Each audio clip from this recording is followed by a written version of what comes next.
Welcome to Voodoo Whiskey Gaming, and this is the late review of Tom Clancy's Rainbow Six Siege. I played it on the Xbox One. So firstly, there are exactly two instances of story in this game. They're at the very beginning and end of the last mission in the Situations mode, which I found really disappointing because the two cutscenes were awesome. They were fantastic for setting up a story, like an actual campaign mode.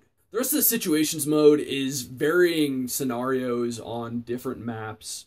You're automatically set to one character, and they have intros, and that's about it. Which ties neatly into the voiceovers in this game. They got Angela Bassett, a fantastic actress, to do a commercial and voice over a few cutscenes.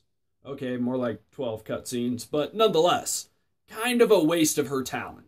The other voiceover work is for the different operators in the game. And they have voiceovers for their own intro cutscenes, but they're utterly forgettable. The rest of the time, they're just saying tactical crap. What stands out more is the sound design in this game. It is fantastic, like just kind of mind-shatteringly good. This is absolutely a game where you need to have full-blown surround sound speakers or headphones, either one, because the sound is great, and it comes in from all 360 degrees. You can hear footsteps, people walking through barbed wire, people breaking through windows, shooting, and you can hear it above you, below you, to the rooms on either side. It's awesome. All the sound effects sound amazing. They sound great. The explosions, the gunshots. In reality, this is one of the few times I'm saying that sound is a full-blown selling point. Gonna mix things up a little bit and go right into the graphics. And all I really have to say about the graphics is they're fantastic. This game looks wonderful. The guns, the characters, the settings, they are all fantastic. There's a ton of detail and they're just beautiful. All the maps in this game are their own self-contained little areas and they all have a target structure. The target structure, well, you can pretty much explore it from top to bottom. You can enter from some of the roofs, you can enter from the basements, you can breach rooms from, like, rooms above them, walls, doors, windows. It's good looking. As for the controls, I ran into two minor issues.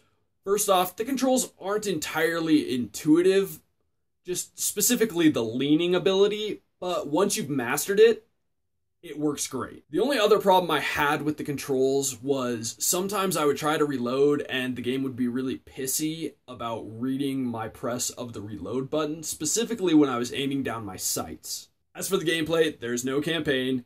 There is the Situations mode, Terrorist Hunt, and Multiplayer mode. And this game is meant to be a squad-based first-person shooter. That's important later at the end of my review. Terrorist Hunt mode, you can rock it solo if you want to, but I 100% recommend having friends in a squad. Terrorist Hunt mode is all about playing through all the different maps, but with varying objectives. They range from protecting hostages, to extracting hostages, to disarming bombs, just killing all of the terrorists. But you are always up against AI opponents. The multiplayer is similar, except for there are no AI opponents. It's 5 players versus 5 players. You've got your attacking team and your defending team. But to accompany the varying objectives, there's Team Deathmatch. All of them are Disarm the Bomb and Team Deathmatch. And most of the rounds and matches overall turn into Team Deathmatch. I won maybe 2 to 3 rounds in total by completing the objective. It just felt kind of disappointing that it basically breaks down into Team Deathmatch. You can choose from 20 total operators. There are 10 attackers, 10 defenders. One of the cool things is each and every one of them has their own unique weapons and their own unique skill as well as loadout. And you can customize each of their loadouts, but they have their set weapons. For example, you've got Ash, who can fire a breaching round at pretty much any door or window. Then there's Sledge, who has a big-ass hammer for breaching doors, walls, windows, pretty much anything that isn't super reinforced. Then on the defensive side, you've got guys like Kapkan, who can plant explosive traps, essentially. Or Castle, who can put up metal barriers over doors and windows, which are harder to breach, obviously, and only breaching rounds or charges can actually get through those. I mean, you get the idea. Each of the defenders has something special to them. Each of the attackers has something special to them. And at the end of the day, I would love to say that this game is worth buying, but I have a few major caveats to that. First off, I'd buy it at full price if it came with all the content from the season pass for free.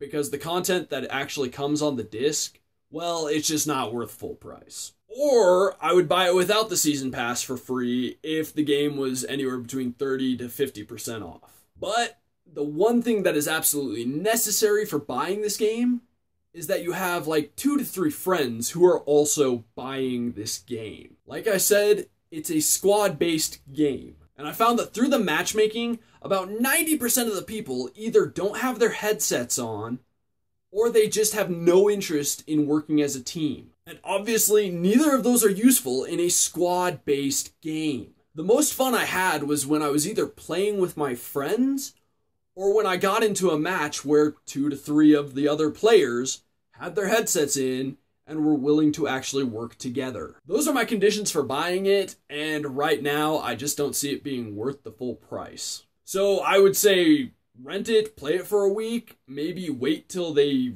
release it with all the DLC bundled in, and then buy it. I think that would be worth the money. But right now, not worth buying. So in the comments below, why don't you tell me what your favorite Rainbow Six game is? Mine is probably Rainbow Six Vegas. Thanks for watching, and if you enjoyed the video, please hit that like button. And if you like what I'm doing in general, subscribe. Have a good one.